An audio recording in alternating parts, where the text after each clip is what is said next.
Hello, fellow voice stars! It's your friend and mentor, Bailey Varnas here, also known as the Vocal Supermodel. So today's video is part 12, the final video in our Perfect American Accent series. You made it! And I'm honestly so proud of you. This work is intense, but it's really amazing when you can master it. So in this video, we're going to go over your after recording first. We're going to talk about the final version of that before paragraph that you recorded. And then we are going to talk about how you can listen to any accent and then recreate it using the tools that we have learned in this course. Such an incredible skill to have, and you can now do it! So let's get back to that magic paragraph that you should have recorded a long time ago. If you haven't already recorded it, now would be a good time to just pause this video and record yourself saying this paragraph before you hear me do it and just copy my work. You want to have a recording of your pure accent without any American Standard ideas floating around in your head so that you can do the next part of the accent work correctly. So record this paragraph as your before recording if you haven't already, but I'm pretty sure most of you have already done that. So what I'm going to do for you is a little bit special. Instead of reading this for you with the paragraph here, I'm actually going to put the paragraph up in phonetics and see if you can follow along. Now again, you can pause the video here if you want to try reading it for yourself, just looking at the phonetics. But I'm going to go ahead and give you the read as it would be in American Standard right now. The vicious werewolf howled at the full moon with a voice that was so loud and guttural it made the nearby villagers tremble with fear. Wishing I could roar back, I picked up a pen and began to write to her on a sheet of paper that yes, she was right to judge. The church law should surely be obeyed and honored. But when you see blazing eyes through the fog, treasure that you are far away. Okay, so that is the official American Standard Version read of this paragraph.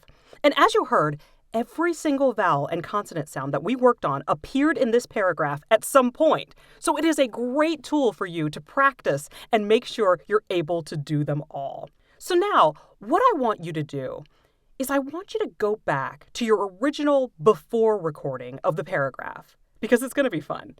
Your fun little before house flipping picture and your after house flipping picture of your voice. Your voice flip, I guess we could call it. So listen to your before recording and then your after recording and pay attention to the differences between them. It may be really subtle with just one or two little differences, or your two recordings could be really different. But what I want you to realize is this is how we figure out dialects. You're going to compare your recordings to what's happening in the phonetic writing of what is considered official American Standard. So a word most people probably said differently from the American Standard Version is the word when. Because in the general American accent, it's common now to use the voiced consonant w to say when instead of the old American Standard Version that starts with the voiceless consonant w to say when. So being able to identify the difference between the two sounds is 90% of mastering any accent battle that you're in. The other 10% is being able to form the different versions of the words in your mouth. And when you put it all together, you can identify the sounds, form the sounds, and phonetically create a little dialect cheat sheet for yourself based on doing amazing work with your speech tools. So let's play with another example. The word werewolf was in the paragraph.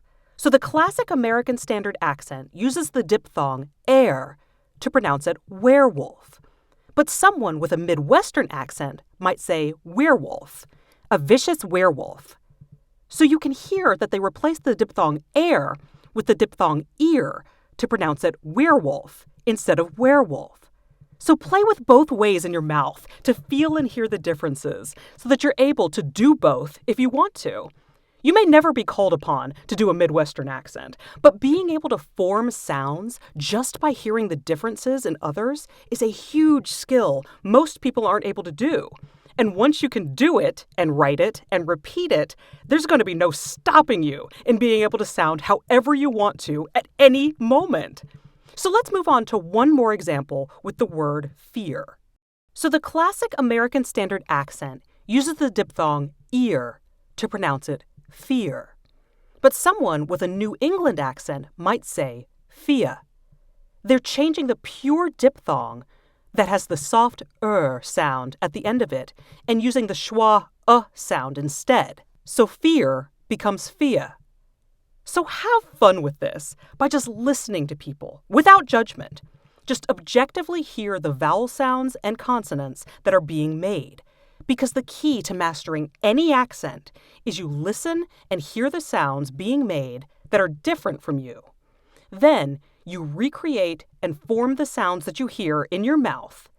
You then write down what you heard and spoke phonetically so that you have a little cheat sheet to go, oh yeah, they're replacing this vowel with this vowel, or they actually replaced this consonant with that consonant. That's really different.